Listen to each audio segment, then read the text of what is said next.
Hello there, it's Michelle Short here for Pinkfresh Studio. Today I'm creating a simple framed floral. So let's get started. I'm using the Peony Glow suite of products today. The main stamp set here has 2 stamps with multiple images on each stamp and then lots of sentiments as well. I'm also using the coordinating stencils and die set. So I'm going to start off by stamping my images. I'm just using one of the stamps in the set. This one has got 4 floral bouquets on. I'm going to stamp it down onto some white cardstock using the Mini Misty. And I'm inking up my stamp using detail black ink. This is quite a large stamp, so I am taking my time to try and ink this up really well.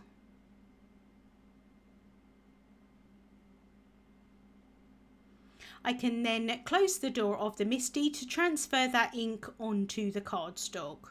So I'm pressing down fairly firmly, but I don't want to press down too hard in case I distort that image. I can then open the door of the Misty, and I am going to stamp this again. I didn't get a perfect impression the first time, so I'm just going to ink that up again and stamp that down. And that's the great thing about using a stamp positioner. You can ink it up and stamp it down multiple times so that I've got a really nice dark crisp outline of that image. With the coordinating stencils, there is a line sort of in between 2 sets of images on that stencil. So anything below that line coordinates with this stamp that I'm using today. Anything above that line coordinates with the other stamp in that set. So it's really helpful to know which one is used for which image.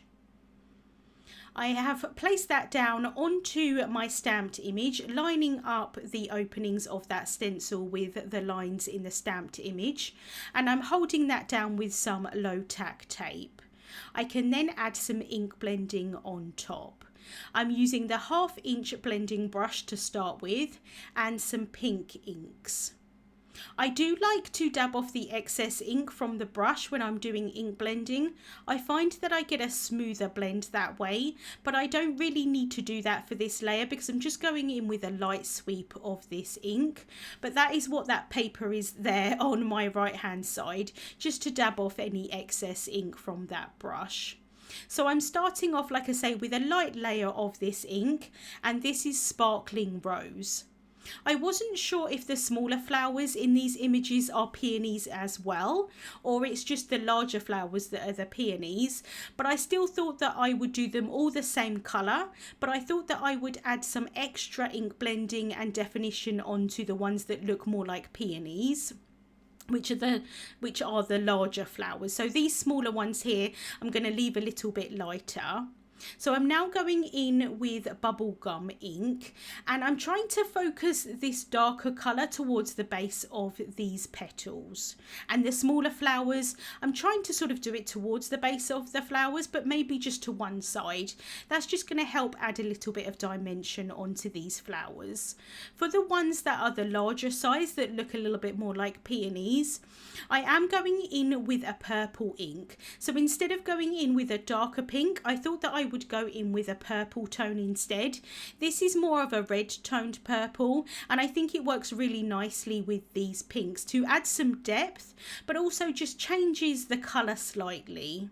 So I'm using the 1/4 inch blending brush here because I'm going into such tiny little areas, and I'm just focusing that colour towards the base of these petals.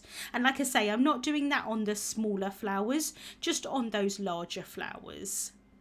So I can now remove that stencil and bring in the second stencil, and this one here colours in the leaves. So just lining that up with the stamped image and holding it down with that same low tack tape. And for the leaves today, I thought I would go in with blue tones. I did some blue leaves for my release cards, and I really love how they turned out.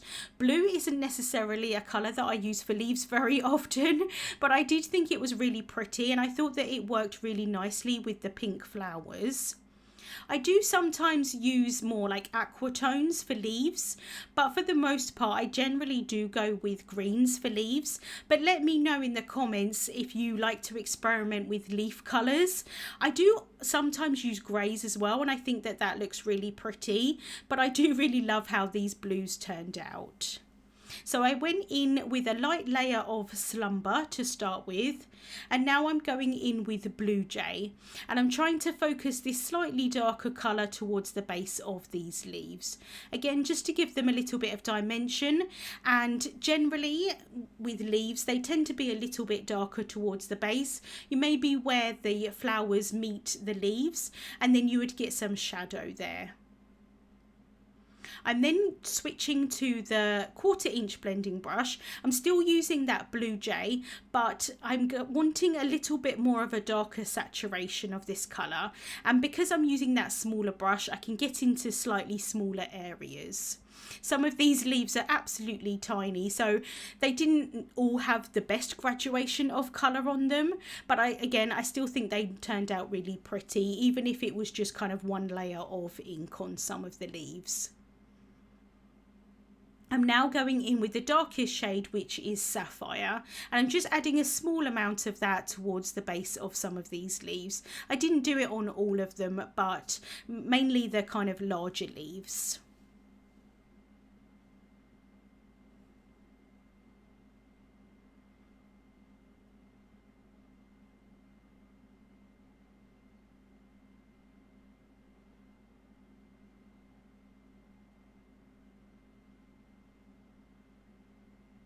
So I can just finish off with those last leaves there. I can remove that stencil. I can just lift that off, and I think the images are starting to look really pretty. I can now move on to the next stencil, and this is another layer for those larger flowers. I was going to say larger flower peonies there, but you know what I mean, the main kind of peonies. So again, I'm going in with a light layer of the lightest pink, which is Sparkling Rose.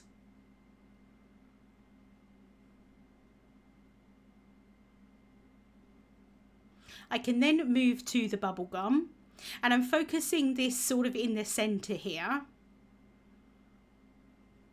just so that the base of those petals get a little bit darker, because I think like the further into the flower they'd probably be slightly darker.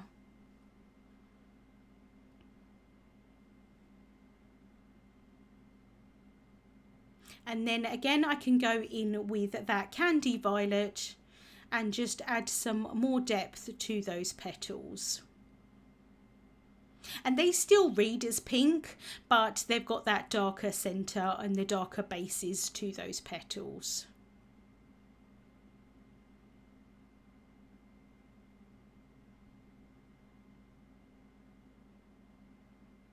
I can remove that low tack tape and lift off that stencil.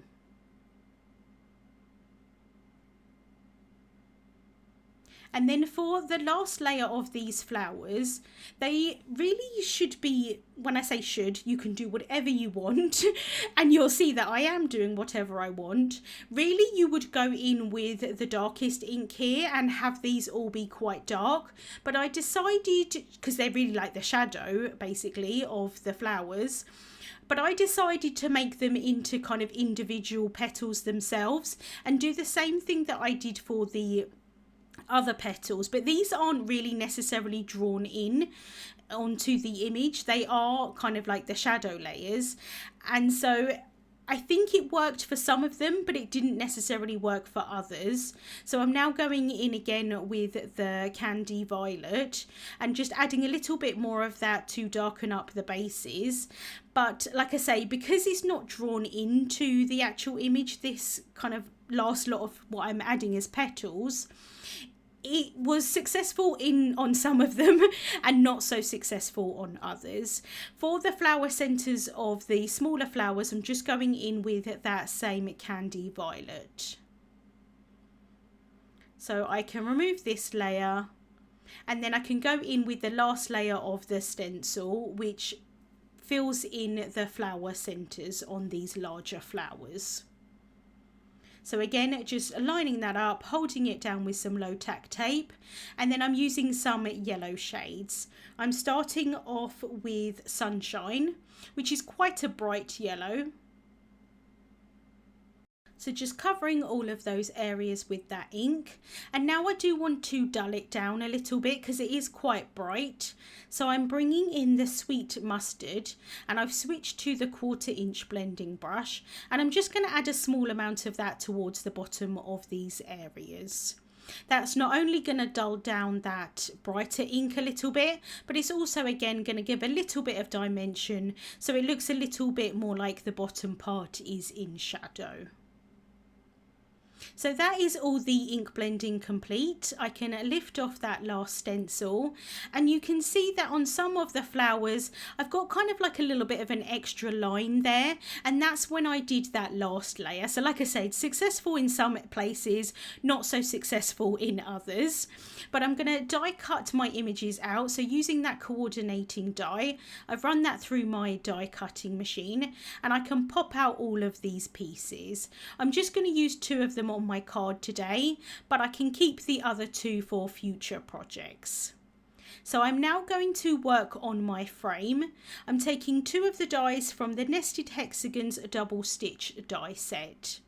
I'm going to place them down, cut side down onto my mat, and I'm going to line them up so that I can cut a frame piece. I'm going to stick them together so that it's going to be a little bit easier for me to cut this multiple times.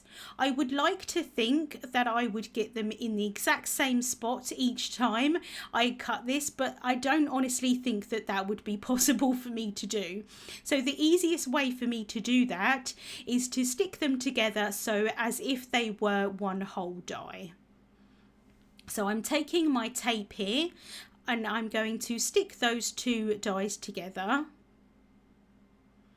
And I'm probably using more tape than I actually need to, but I just want to make sure that they're secure and they're going to stay in place. So just covering all of that die area there with the tape.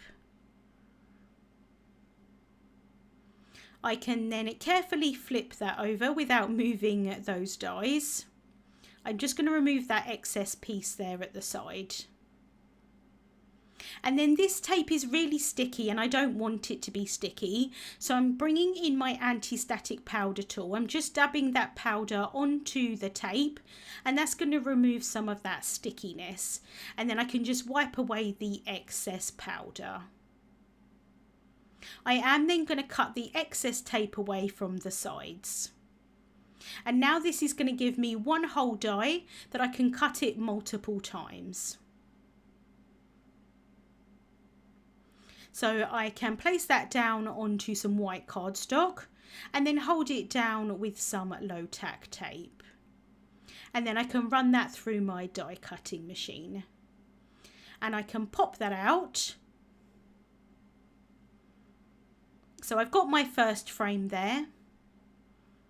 And I want to, like I say, cut this multiple times to add some dimension onto the frame. So I can remove that die from the negative and stick it down onto the next piece. And I've cut it 3 times, and I have got all of those inside pieces. I'm not using them today, but I can again save those for future projects. So I'm adding some liquid glue onto the top of this first frame here.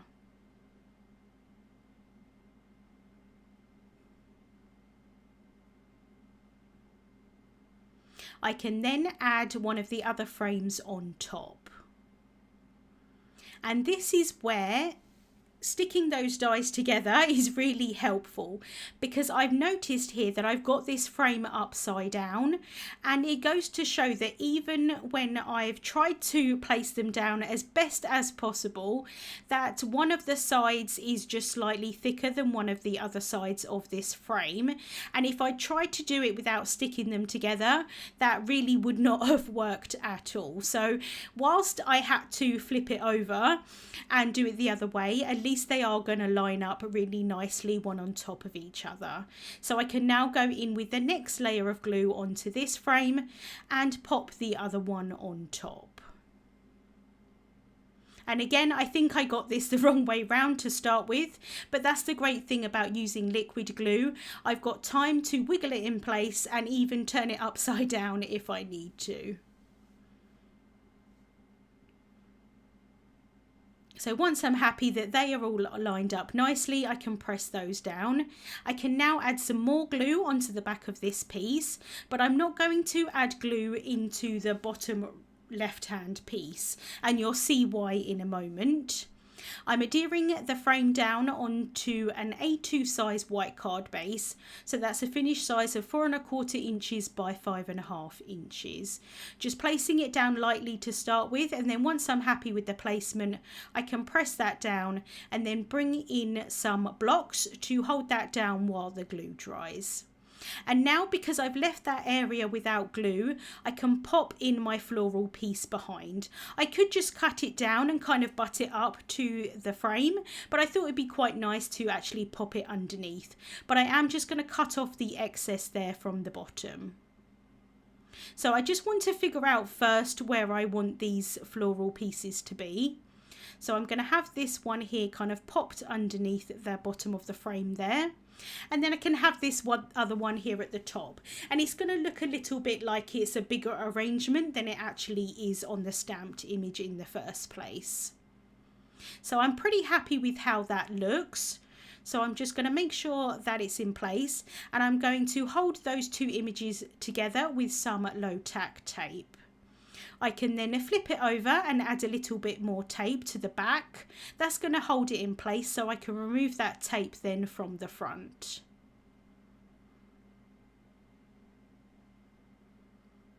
I can now add some thin foam tape onto the back of this piece, but I don't want to add any on the left hand side because that's going to overlap where that frame is. So I'm just going to keep kind of bringing it into the card to make sure where I want to add that foam tape on the back. Once I've added all of my foam tape, I can remove the backings off of that foam tape with some tweezers, and then I can add some more liquid glue onto that left side where it overlaps the frame. So then I can just flip that over and then pop that down behind the frame. And then the top part is just going to overlap on the left hand side. So once I'm happy with the placement, I can press that down. I'm then taking some even thinner foam tape, or these are squares, and I'm just popping a few of those behind that first image, the one towards the bottom, just because it overlaps the other one, and I want to make it look intentional, so it kind of looks more like the flowers are in front of the other flowers. And I thought the best way to do that would be just to pop a few little foam squares behind those leaves and that top flower. I have then stamped a sentiment from the Freesia Flourish set onto some white cardstock using the same detail black ink. I can then add the coordinating die over the top, hold it down with some low tack tape and run that through my die cutting machine. And I'm just using my embellishment tool here to pop out that die cut from the die. And then I can pop out those centre pieces. And I have cut that again from some white cardstock, so I can add some glue onto the top of that and adhere the stamped one on top. That's just going to give me a little bit of extra dimension for this sentiment. I don't want to be messing around with little pieces of foam tape on the back of such an intricate sentiment. I've added some glue onto the back of that, and now I can adhere that down onto the card. So just pressing that down, and then I can finish off by embellishing with some iridescent dewdrops. So just adding small dabs of glue there onto my card. And then I can pick up the embellishments and pop those in place with my embellishment tool. So just adding 2 there towards the bottom, and then I can add 3 there at the top. And that is the card finished for today. Really clean and simple, but I love having those flowers inside of that frame. Links to the products that I used will be listed in the description bar here on YouTube. Thank you so much for watching, and I hope you have a wonderful day.